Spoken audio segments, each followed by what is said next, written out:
me, success is living in complete obedience to Jesus. It's not just looking at it from what external views of success might be, but really more what an eternal view of success would be. God has given each of us special gifts, and it's our job to figure out what they are and where He would have us use them. One has to trust God because nothing is guaranteed.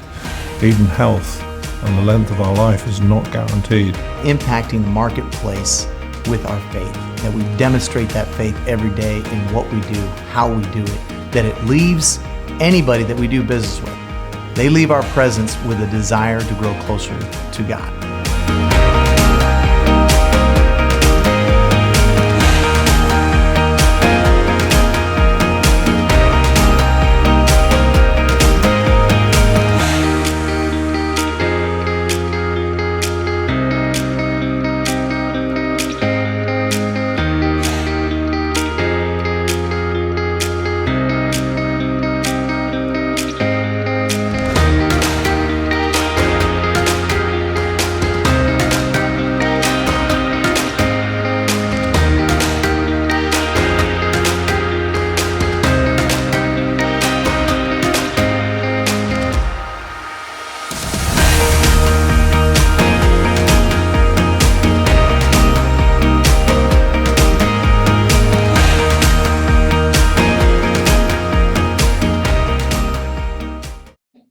Welcome to everybody for joining us for this ELO webinar with Jeff Williams, founder and CEO of Absolute Results, based in Vancouver, Canada, and active throughout the world. The format for today will be a question and answer session. I have a number of questions prepared, and we'll be taking questions from the audience that's listening in. So as Tessa mentioned, please forward your questions to us and I'll integrate them as best I can. At this point, I'd like to introduce Jeff Williams. We have a lot of material to cover. We like to go exactly 60 minutes and get through as many questions as we can and provide as much value to all of you listening and taking your time to participate in this. Welcome, Jeff. Thank you, Rick. It's great to be with you today. Well, welcome, Jeff. We're all looking forward to your remarks. Before we get started with the core topic of rethinking your why, what I'd like to get first is a little bit of background from yourself. So tell us what you were doing before you started the company. Oh my goodness. You know, probably the most unique thing was I spent 2 years in the monastery actually studying to be a Catholic priest right out of high school. And then I went into the restaurant business and then I went into the car business. Now, are you possibly the only person in the car selling business who started off in a monastery? I've met former pastors or current pastors, but I've not been anybody who lived in a monastery in the car business selling cars. So perhaps I am unique that way. Right, right. All right, so you've had some unique experiences. Now, you mentioned the monastery, the restaurant business, and then you got into the car selling business.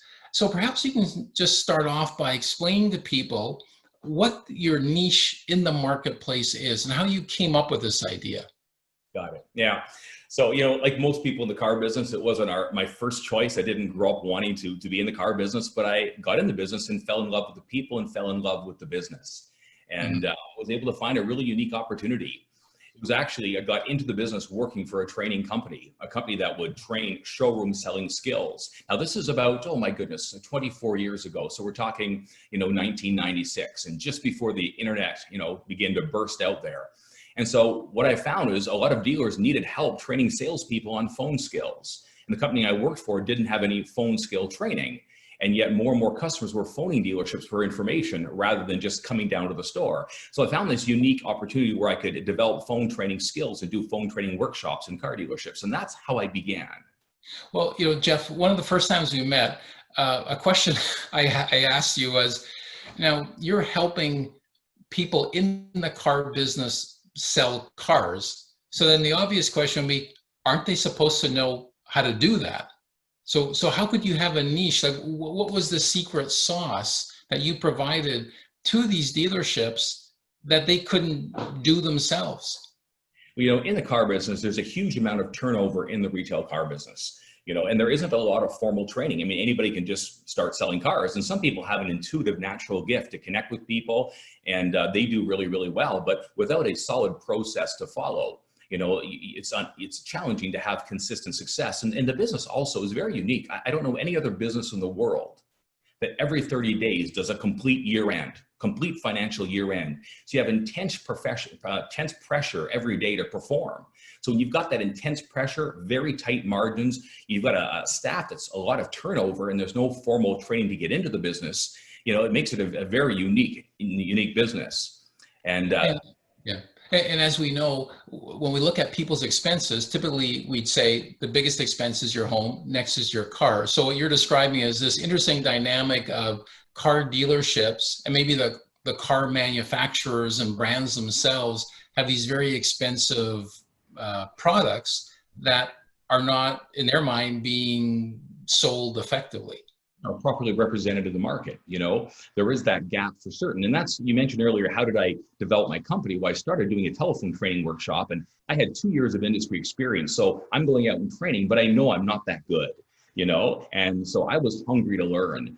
And probably in those first 3 to 5 years, every dealership I went into, I had my training course, but I would come early, stay late, meet top managers, top salespeople, interview them. Like, I became a sponge because I wanted to learn. And I had the opportunity to travel all over the US and Canada with my workshop. And so I learned a lot. And so that hunger to learn is probably a big part of the catalyst, the initial growth of the business. But then it was the evolution of it that caused it to be able to become a global company.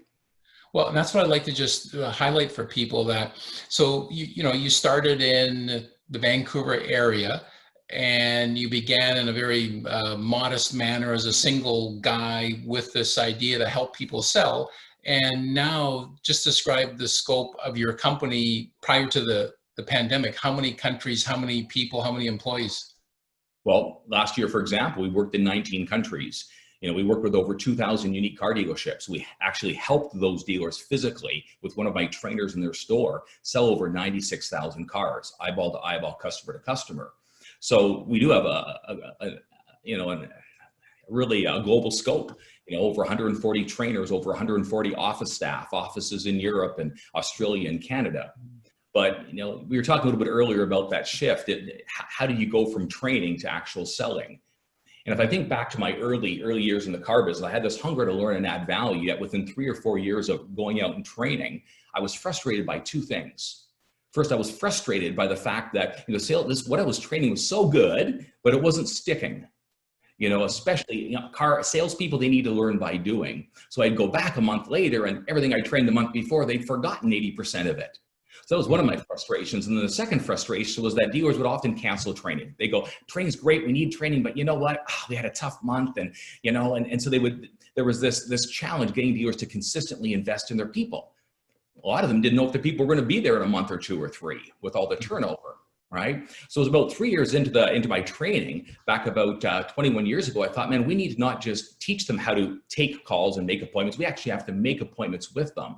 So it took my training from just a day in the boardroom to a day in the boardroom, and learning the skills, and a day actually making appointments with them. And then 2 years later, we added a sale day to that. So we spent a day teaching them skills on selling in the telephone. We spent a day actually on the phone making appointments, and then a day selling those customers.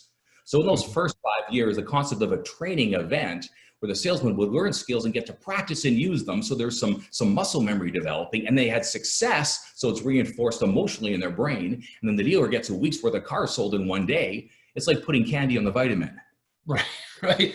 So now we know that for a lot of entrepreneurs, they may have the idea, but it's not that simple to scale a business to 19 countries, 50 million in sales, 300 plus employees. So what would you describe as a key element of, say, a skill or something you had to learn to be not only the guy who was, a one-man entrepreneur, but actually now a CEO of a very significant company? Like, what helped you scale? Man, you know what? A lot of it was my hunger to learn. I mean, there were 2 major seasons in the business where I almost lost everything. Either I was growing too fast, right? Or I just, things like the global financial crisis in 2008, 2009, and I had to fight to keep the business and preserve the business and grow the business. I do believe I had some favor. I really do. I believe God blessed me. He blessed my desire to work hard, desire to influence other people in a positive way. So I look back and there were certain moments in my career where doors opened. Nothing magic happened, but doors opened. And when a door opened, I went through that door. But I also had to reset my leadership of the organization. That was one of probably the most challenging things is when you're growing a company and you go to a certain level and you've got this team you've built. The team that helped you get to X level may not have the capacity to help you get to the next level. So there's probably been two major resets in the business where I've had to kind of shift some people in the leadership team, bring some people in, and really get some advice and counsel on how do I shift to that next level. So, it's hard work too, especially when you're relationally wired. When you look at the people that have been loyal to you and you've been loyal to, and you go, man, you helped me get here, but I'm trying to go here. Come with me. I don't know if you can see this. I need someone who can see. I need some people who've been where I haven't been to help me go where I need to go. Right. Right. And so, as we know, business and the entrepreneurial life is full of many financial, personal, spiritual challenges. So we're now obviously in the midst of a very serious situation in terms of economic circumstances, and hopefully, we're coming out of it. Countries are going at different paces in terms of getting their economies back on track. And then now there's also considerable social unrest, which is obviously a massive challenge and issue that we all need to and want to deal with. So there's a lot of things going on. So perhaps you can describe, here's where your company was at in terms of a few key numbers, let's say mid-March. And then here's what happened, how you had to downsize, adjust quickly in the last couple of months. Sure. Well, mid-March, we were going into April. April was going to be a record month for us. We had events booked in a dozen different countries. We were opening up a couple new countries. We had trainers out in the marketplace. And all of a sudden, early March, things began to unfold. We began to realize, oh my goodness, this is going to be serious. This is going to affect everything. It's going to affect, how we operate our businesses. How should we operate our businesses? And so literally by the end of March, I made a decision that I was going to pull all of my trainers, all of my field staff out of the field and just cancel all business for 2 weeks. Mm-hmm. But when I did that, I sensed deep down inside, okay, this isn't just going to be 2 weeks. So we did have to react, and we reacted quickly. We wanted to make sure we were honoring governmental regulations. We wanted to make sure that we were, we were being good people. We were being good corporate citizens as well. And again, we were getting different messages from different markets, but we kind of saw it unfolding in other parts of the world and kind of sweeping across the globe. So yeah, we were positioned to have a very successful month, and we ended up in April being about 10% of the volume we had budgeted and planned, and May was 20%. Sorry, Jeff, you it's now commonplace or accepted that you just rolled off your tongue so quickly, but just to repeat that, and I don't mean it to be like a painful repetition, but so you said you did 10%, so you went from like 100 down to 10. Yes, in 1 month. The month of April. Yeah, we did 10% of what we had budgeted and planned and built the infrastructure for.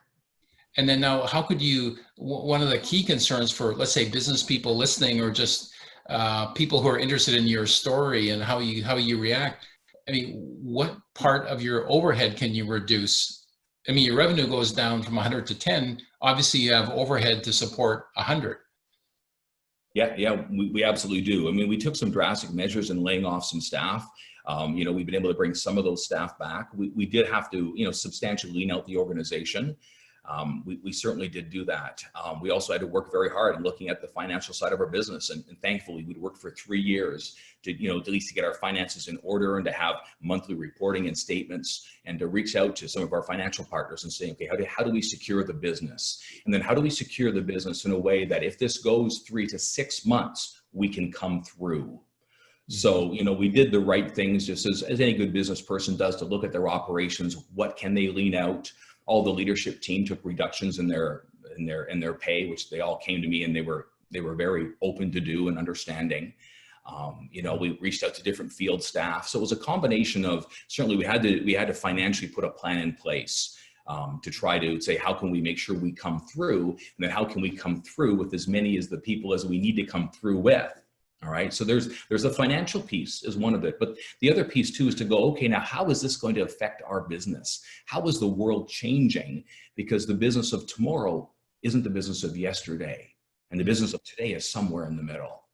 So that was once you get the financial piece put in place and figure a plan to get through it for X amount of time, then it's like, how do we pivot for the future?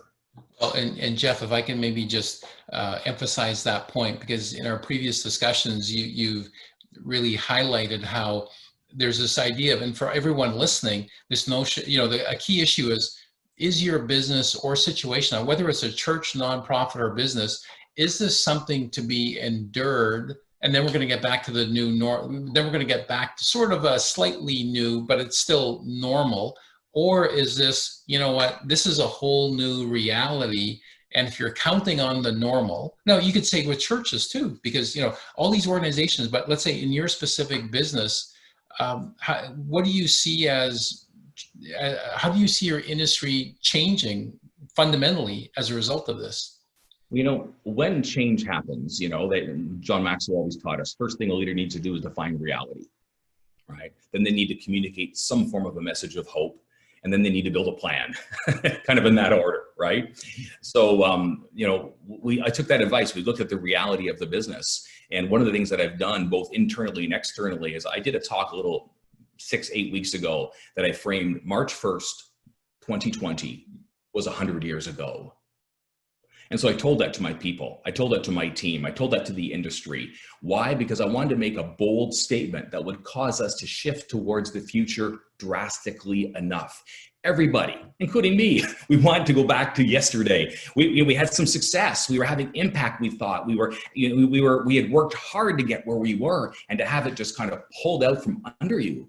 I mean, if it was a mistake that we had made, no problem. That's almost easier to take than a pandemic, because you have no control over a pandemic.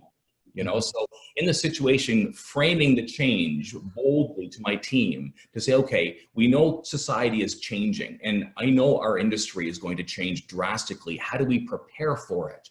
So we had to first frame the change, right? And then once we had it framed, say, okay, now what do we think it's going to look like? And then how do we build towards that?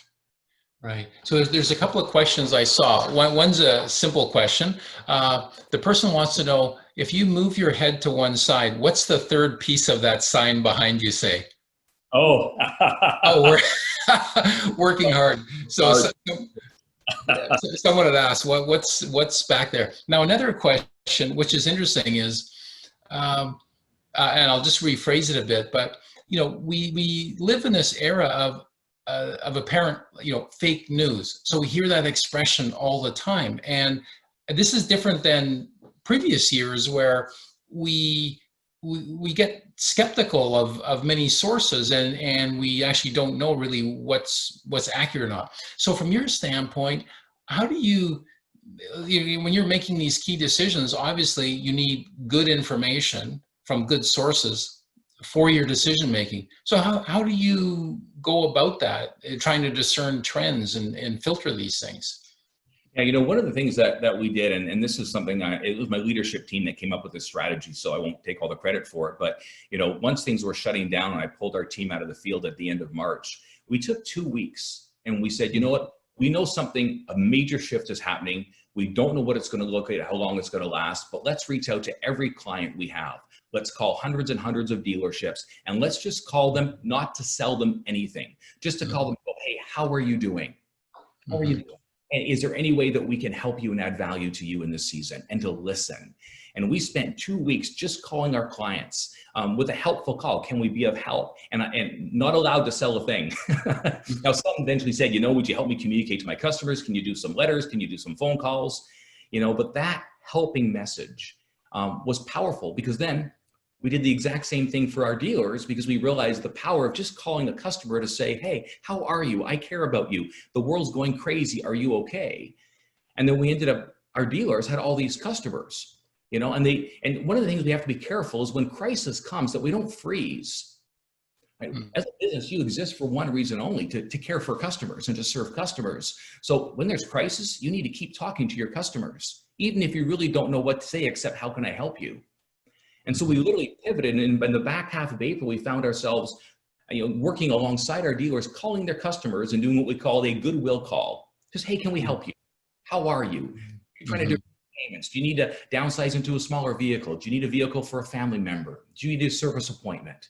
And out of those helping calls, tens and tens of thousands, not one upset customer. And literally hundreds and hundreds of customers who actually needed a vehicle change in the middle of all that, but we didn't call to sell, we called to help them. And that's really what sales should be, isn't it? Well, and that's great. And I think a lot of your approach, of course, is tied into your Christian worldview. So we have a question here from, I don't know if it's pronounced Minor Vargas. Yes. Obviously, they're based where, Jeff? Minor's in Rhode Island and all over Latin America when he's traveling. Okay, so obviously a friend of yours. So the question is, during this pandemic situation, how have you and your company depended on your faith to deal with all these unexpected circumstances? Wow, that's a good question. Really, as the leader, the founder, the principal of the company, you feel the weight, the responsibility of all the people, the people that you're leading, the sustenance of the business, the ongoing work that you're doing in the business. So, for me, it took a strong level of faith. It's almost like we needed two roles in the company. I needed my CFO to kind of be that skeptical, the world is falling guy within reason, and then me to be the person of faith going, yes, but where is the opportunity in this? And for me, it's been really crucial that I take, some of those daily disciplines of time every morning. I've been walking like crazy, waking up. If I wake up at 5 a.m, go for a walk, have some quiet time, journal, write, pray, say, where are the opportunities in this? Because as an entrepreneur, we are wired to solve problems. That's how I'm wired. That's how you're wired. We are wired to find solutions. But when there is crisis, there's so much fog. The battle is to think clearly. Because if we can calm our soul and think clear enough, then we can build a plan moving forward. And of course, I believe that if we calm our soul, we think clearly enough, we see with the right perspective, right? And we get some insights from God through our faith. And that ties into one of the questions we had discussed earlier, or privately, about spiritual disciplines. So to have that faith in the midst of these circumstances, maybe describe some of your spiritual disciplines that you use to keep you grounded. One of the ways I try to frame it, John Maxwell taught us that everything rises and falls in leadership. And corporately, that is so true. But personally, everything rises and falls in relationship.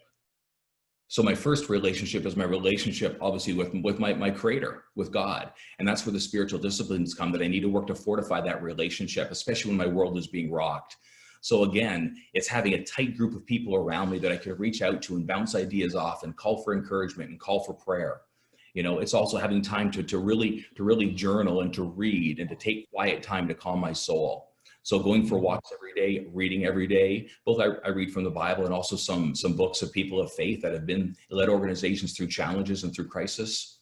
And for me, when I write down my thoughts and take time, I get ideas. They just pop. But I need to make space for that to happen. And when the world is going crazy and you're putting out fires right, left, and center, like honestly, in the last 8 weeks, I've probably gone away 4 times for 2 to 3 days. Now, we really couldn't go away, but if it meant calling a friend, hey, you've got an empty home up there. Can I go there for 2-3 days? I just need to block off some thinking time.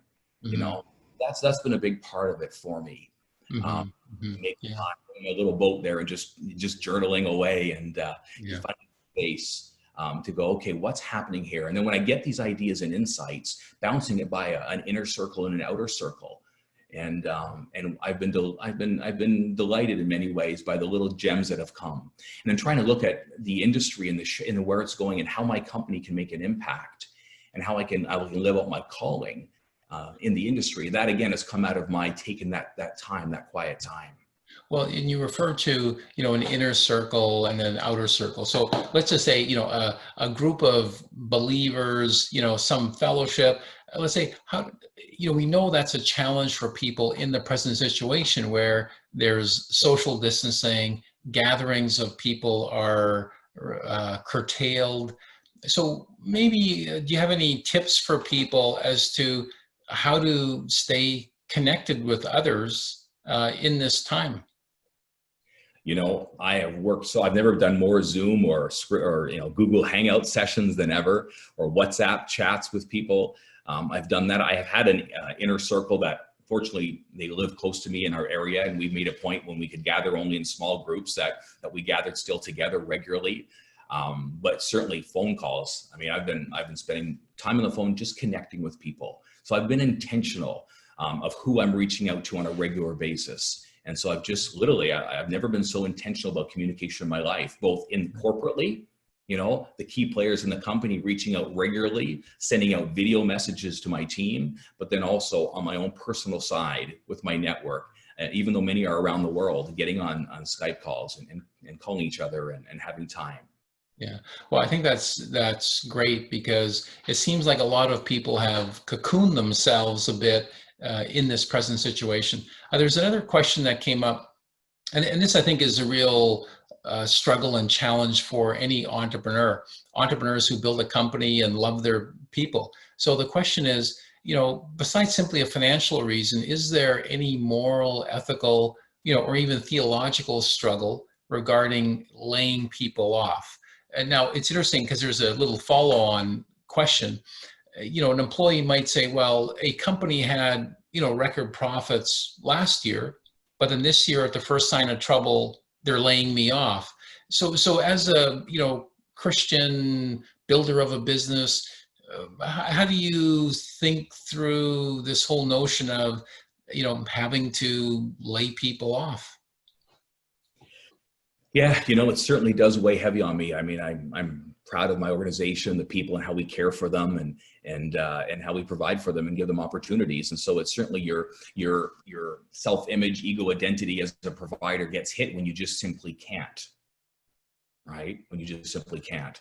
So, one of the ways to maybe think this, and it is when you look at your company, a lot of times we see our company as us.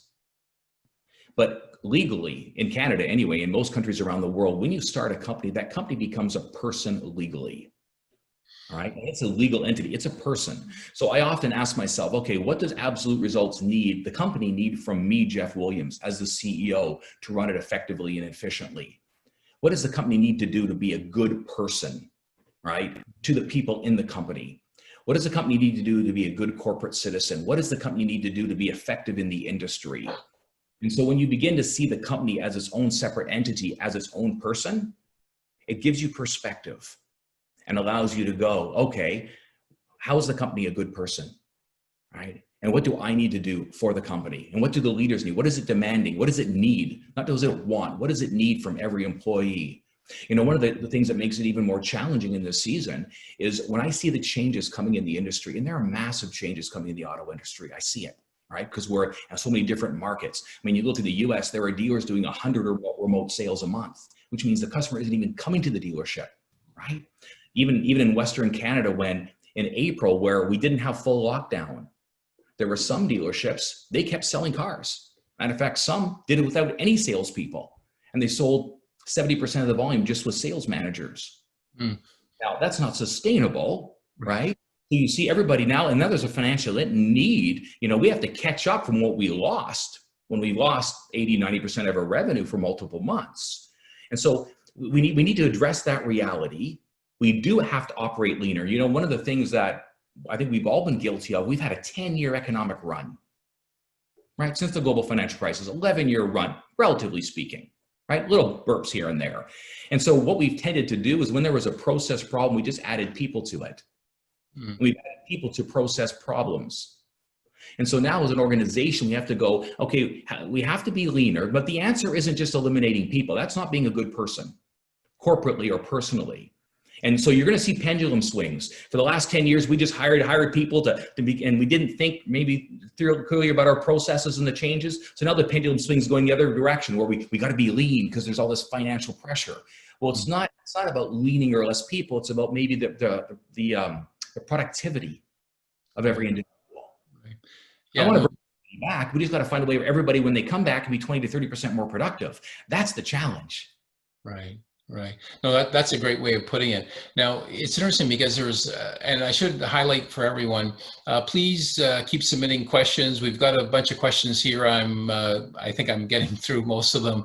So keep sending them in. Now, there's one question here, Jeff, that ties into the previous question a bit. So let's say when things get challenging, we have to make hard decisions. So this question here is, now this person clearly knows you because they say you are an extremely generous man, and I know you are, and you're very, very philanthropic. Can you speak to the value of gratitude and generosity during this difficult season? And I'll just add, we're in this very difficult situation where businesses are suffering and have fewer resources or have a difficult time prioritizing them, but at the same time, all the nonprofits and churches that all of us would want to support, they're also suffering. So how do you approach that? Personally, even though our resources, our income's reduced, we're still tithing and we're still giving generously. And that's a principle I know for me personally, that even when I almost lost everything in 2008, 2009, and I was going behind every month financially, I kept tithing because it was a principle that it's a principle. And it's a principle I want working in my favor. And I don't want to miss the opportunities that living according to the right principles will bring later in life as well as in the present.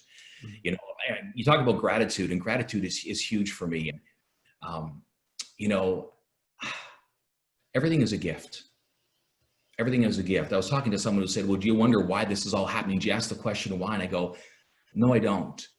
And certainly from a faith perspective, God doesn't owe me. He doesn't owe me anything, even answers to my questions. He doesn't. He gave me everything. I owe him. And I know he's a good God, and I know he'll lead me and guide me. And he will present opportunities to me, and he'll share things with me. And my faith is what's carried me through many challenging times in my life. So, that gratitude is, if it was all gone tomorrow, man, wasn't it good? Wasn't God good? Didn't we have amazing opportunities to build a global company, to invest over $1 million and helping save lives in Guatemala with some amazing ministry partners, to be involved in some local ministries and kids camps, and to do all these amazing things. So you know what, if it was all gone tomorrow, I'm so grateful for the opportunities that I had. And I'll look forward to say, God, okay, what's next? Where do we keep on going? Or what's next that you have for me? Now, certainly, fortunately, we're not going to lose everything. We are moving forward. And I think we're going to come through with some unique opportunities that can allow us to be even more impactful in the future. Mm-hmm.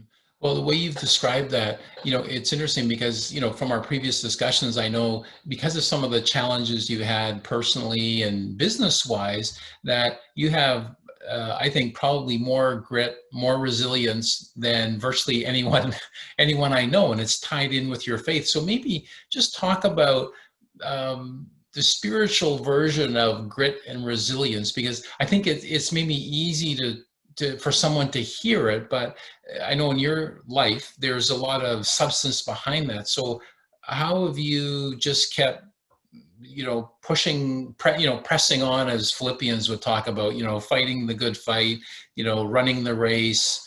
How do you get that motivation, and how could you maybe share with some other people listening the value of that? I think it comes down to your why. It comes down to your purpose. I mean, even in the secular world, when we talk about spirituality, we talk about purpose, right? And it's even richer for those of us of faith. So I know my mother, for example, even though my youth was extremely challenging in the early years, she taught me that God had a purpose for my life, right? Then I came through some crazy years in my childhood specifically, and somehow it made me stronger. I remember reading Malcolm Gladwell's David and Goliath, The Theory of Desirable Difficulty, an amazing chapter. I mean, it moved me to tears because I read my life there in so many ways in that book. And so I think it was a combination of seeds of purpose sown into my life, coming through and surviving. And then probably the pivotal moment was when I was with a counselor. Gosh, this was probably about 9 or 10 years ago. And he said, you shouldn't have made it through those challenges. And I began to realize, hey, I did. I was spared. So what was I spared for, right? Was I spared for just to be successful and have a company and have a great lifestyle? No. Was I just spared to be able to do that and give a bunch of money away? No. And be generous? No, I was spared for something deeper.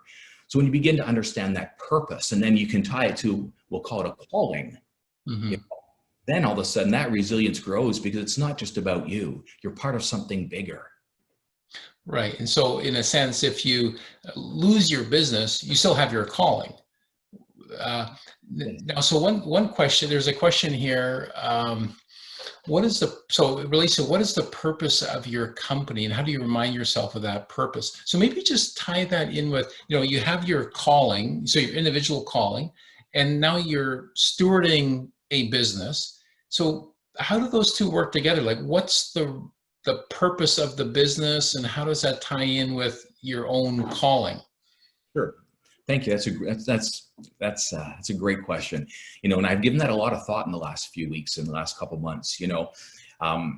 When you begin to understand your why. Now, what is our why as people of faith? It's to be salt and light. All right, which is basically to model righteous living to society and model successful righteous living to society. To be salt, right? To make things taste better, be richer, more full, to be light, to be light on opportunities and be doing the right things. Mm-hmm. So understand that. Then I look at the car business and, for a while I struggled in the car business. I go, why am I in this car business? I like cars, I found an opportunity, a niche I was good at, but I really love people, and I remember hearing Andy Stanley and it literally shifted me.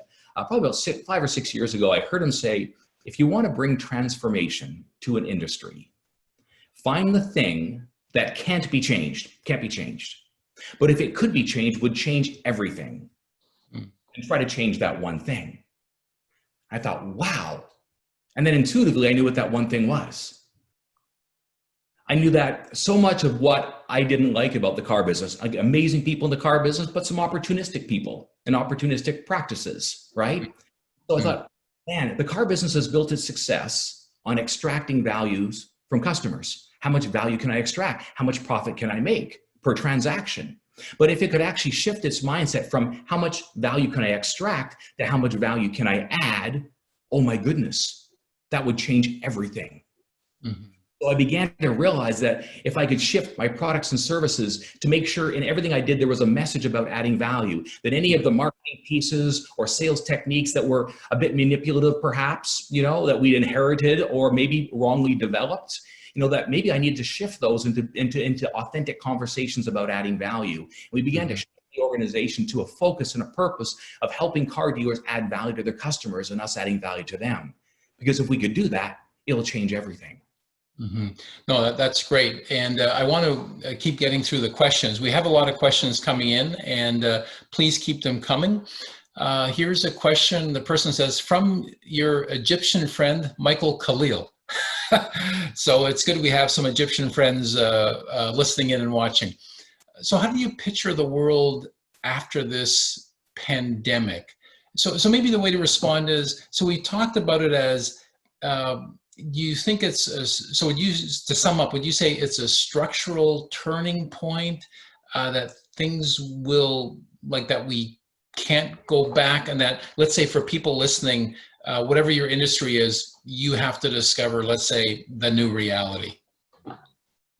Yeah, and there are going to be components that aren't going to change, but there are components that are absolutely changing, and so we have to, in the car business, you got to remember the car business is, it's been inching towards change for the last decade, but now it needs to shift and is being forced to shift, not by inches, but by feet or by yards, right?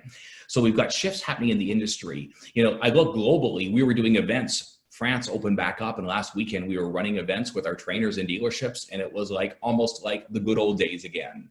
Now there was social distancing happening, there was hesitation, but people were so craving all this pent up opportunity to go somewhere. You go to other parts of the world and it's drastic change, big plexiglass everywhere and masks everywhere and policies and procedures. And it's almost like you walk into the establishment, you just feel everybody's gripped by the fear, right? Mm-hmm. So it's about defining processes now and then lifting and walking out those processes, but doing it with the joy, with the peace, with the confidence, with that kind of that optimistic perspective that we get, because we know there are opportunities there, and doggone it, together we're going to find those opportunities. Maybe I can just pose a follow-up question on that point. I heard it said that the present pandemic is not necessarily a change agent, but it's an accelerant, meaning that it maybe didn't change a lot of things, but it's just fast forwarded. Would you say, I mean, I think you mentioned that a little bit with respect to the car industry. What would your reaction to that be? Well, pre-pandemic, and even to this, well, pre-pandemic, certainly the 90% of car dealers, if you really wanted information, I mean, they would email you, text you, they had a website, they'd send you some pictures, but really, if you wanted to investigate buying a vehicle, you had to go to them. When you went to them, to their store on their turf where they could control the environment, and I don't mean that in the wrong way, part of it was making sure they could deliver a quality experience. Then you got the information, and they shared the information with you.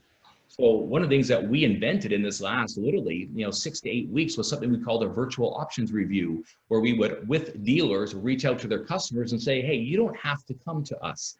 We're willing to come to you. We're willing to have a conversation and basically do 80% of the car buying process. And you're still going to come in and go for a test drive and finalize your papers. We'll do that virtually for you, and we'll share more information with you just to review your options. So changing the language and the processes where we would be going towards our customers versus requiring them to come to us. And now that's something we should have been doing years ago. I mean, unfortunately, other industries have defined an online retail experience, not the car business. Right. So in some ways, can we say there's never been a more important time for entrepreneurial thinking, which is innovative, creative, nimble? Like, would you say this is really, and we know that often these pandemics and these disruptive circumstances give birth to lots of innovation. So it sounds like what you're describing is you're the quintessential entrepreneur, and you're saying, hey, I have to embrace these changes and figure it, not bemoan what's happening, but deal with what's happening. Absolutely, we do. I mean, in the last, my goodness, 10 weeks, we've written so much new training material. We've pivoted some of it online. We've been doing online courses that we hadn't done before. We've been looking at everything we do and say, how do we scale it online and offline? We're being forced to look through that lens, which quite frankly can allow us to scale better. We would just go to a dealership and run a workshop and seminar. Now the things we're doing some of them online, and some we can do as preparation before we come in. So certainly it certainly is an accelerator there, and certainly giving us an opportunity to innovate and find new solutions to problems. Because that's really what an entrepreneur does. They find solutions, but they also anticipate what's coming and bring solutions to problems, that are on the horizon, and then paint some hope. So, sometimes when things get challenging, then we have to, prioritize and maybe limit the things we can do. So there's a question from Oscar. Hello, Jeff. We met in Guatemala with Carlos and Katie. I met Biola. So the question, just to paraphrase, is how do you prioritize your generosity? So let's say, things are tough, businesses went down, you still want to be generous and are being generous, but like for you, what's your method of giving? And now I know you're involved in projects in Guatemala and elsewhere. So maybe just describe to people what one of your key ways of giving is. Well, we have a wonderful partnership with Hope of Life down in Guatemala. And not only have we invested probably, well over $1 million in buildings and infrastructure, building a village for orphans, funding baby rescues of babies that are dying in remote villages, but I've sent on average probably 80 staff a year, typically one of 4 or 5 mission trips to Guatemala, funded by the company, where they got to go and volunteer, saving lives and feeding the poor and building one of our projects down there. So, we had 80 of our staff scheduled to go down to Guatemala on a 1-week mission trip this year. We had to cancel that, unfortunately, right? So that was tough. Are we still committed to them? Absolutely. Are we still partnering with them? Absolutely. Even though things have shifted. So sometimes you just have to say, what can I give? What can I give? Sometimes it's your finances, sometimes it's your thinking. I mean, one of the priorities in giving for me, Maxwell taught me years ago that there were 5 questions to ask when you're thinking of who do you support. He said first was the leadership question. Do you trust the character and competence of the leaders of the organization? The character and competence. One was the involvement question. Do they want more than money? Will they let you actually be involved and give more than just money? One was a spiritual question. Is there a spiritual nudge you feel to support an organization, right? The other one was the personal. Is there a personal reason you want to support the organization? And then the 5th was the impact. And what is the impact and the ROI you see on the gift that you give? So those have kind of been the filter we've used. and then in this season, we're saying, okay, how can we still support if we can't give as much financially as we did before? Right. No, that's great. And there's a couple more questions. I'll just paraphrase the question here. Is there one spiritual lesson that you've learned most vividly in the last couple of months that's sort of really come home to you as very true or relevant? I think one of the things I really learned is that, people say, well, where is God in all of this? Well, he's right here. He's right here. He never went away. Mm. Often the busyness of life, we miss him because we're so busy. And, this season has taught me the value of slowing down to say, God is here, and he will give me insights and he'll lead me. But I've got to reach out. I've got to look for him. I've got to make space for him in my life. I've got to talk to him in my life. So I think that power of realizing that God is with us, and that when we reach out to him, he will answer us. Not always as soon as we want, not always as, the way that we want. Right. But he is at work. He's actively at work. That's been really encouraging. Well, Jeff, one of the challenges, we have 12 minutes left and we have a lot of very, very good questions coming in. So please keep them coming. I'm focused on those, so I'm going through them as best I can. So Gary Lindblad, my friend down in Los Angeles, who's dean of the Crowell School of Business at Biola University, he asks, we have two issues influencing society right now.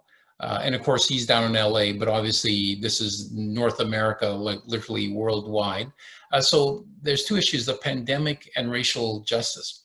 How do you see the increased diversity in your industry and issues of racial and social injustice in some of the selling practices as issues we Christians should weigh into? So maybe just cover it from a standpoint of, racial and ethnic diversity in your business, what are some of the challenges, and what could or should a Christian do? That's a deep question, my friend. We have 12 minutes. When you think about it, one of the beautiful things about the car business is just about anybody can get into the car business, right? And you learn a lot through trial and error. But I think being able to provide a pathway of success that's focused on, that any individual can, that's focused on adding value to people. So if we can create, we're committed as business leaders of faith. How are we working to develop and train our people? How are we working to equip and empower our people versus just, in the car business, hire them and see if they make it or not, so that care for our people. And oftentimes too, as entrepreneurs, we think big and we want to change this and change that. And we sometimes ignore the people that are inside our organization. Just like people in ministry, they have to be very intentional with their own family when they're so outward focused, right? Mm-hmm. So I think part of that is looking internally in our organization, saying, hey, are we really investing in people? Are we growing our people? And then as we go out into the marketplace through our businesses, how are we creating opportunities for people where they can kind of self-select in to these opportunities and know that we care and that there's not a barrier for them there. Mm-hmm. That's a big part of it. Yeah, and I know in your case it's interesting because you're active in so many countries. So this is a big issue. But my friend Gary, who's dean of the business school, is on it. So Tessa can put his email address, and we'll follow up with him. So thanks for that, Gary. Another question from Arnold Entz. Now he's based where? Paraguay, I believe. Paraguay. All right. So this may be a first for ELO. We have a question coming in from Paraguay, which is great. I'll just paraphrase the question. So he says, we talked some time ago and you mentioned that we need to ask the question, what will happen when we're not here anymore? Who will continue with the work? So maybe just talk about that let's say, we as Christians and, of course, people in general, we want to make a difference. But then the question is, should we plan or what do we get involved in so that we can hopefully have the work continue without our presence or involvement? So how has that shaped your thinking in terms of what you support? Well, it sounds like that's a leadership question. Right? One of the things that we worked with and had the honor to work with, and it's not just us, it's them, because they were so open, is when working with Hope of Life in Guatemala, we've had the opportunity not just to fund projects, to send people down there to experience the work and to live transformation in. But we've been able to spend time mentoring some of the senior leaders of that mission organization. I've invested a lot actually in Carlos and his family and his leaders, spending time with them, sending my VPs down, a couple of my VPs down, almost monthly for a while, building out succession planning and strategies in place. So we do have gifts as business entrepreneurs, especially if we've developed a company where we are thinking forward, where we're raising up leaders, that we can take some of those skills and methodologies and share them with ministry partners. We're always to be training our replacement or people that can carry on the work. And I think we have a unique opportunity too in this era that we live in, regardless of COVID, with the millennials and Generation Z. We have this generation of young leaders rising up that have a righteous passion, authentic passion, that really do want to make a difference. But they need to be shown a pathway to do that. And they need relationship. They crave relationship. So when you, as a leader of a ministry or a business, you have some up and coming younger leaders and you invest in them, not just once, and you intentionally develop a relationship with them, you're building into, you may be building into your business if they stay with you, but if they don't stay with you, you're certainly building into people of the right character and competence to help the cause of a righteous way of living and doing business grow. Right. So take off the ROI, and invest in the potential. I mean, John Maxwell investing in me for 2 years of his life, that was a gift. He saw something in me, and that caused me to rise up and go, man, whatever he gives me, I'm going to leverage tenfold. Mm-hmm.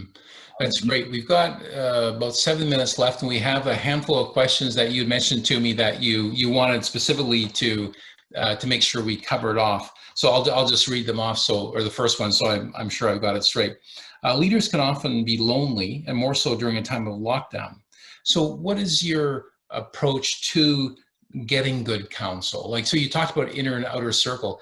Who are these people? Or just give an example. How did you, for listeners, where could they find someone who could provide counsel?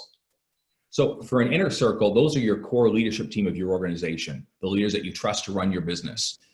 They might be, team leaders, leads, but those are the people that you want to pull together because they'll tell you what's happening in the field. They'll tell you what's really happening in the fringes of your business, and getting together regularly with them, both to talk about what you see, but then to ask them questions like, what do you know that I don't know that I should know about my business?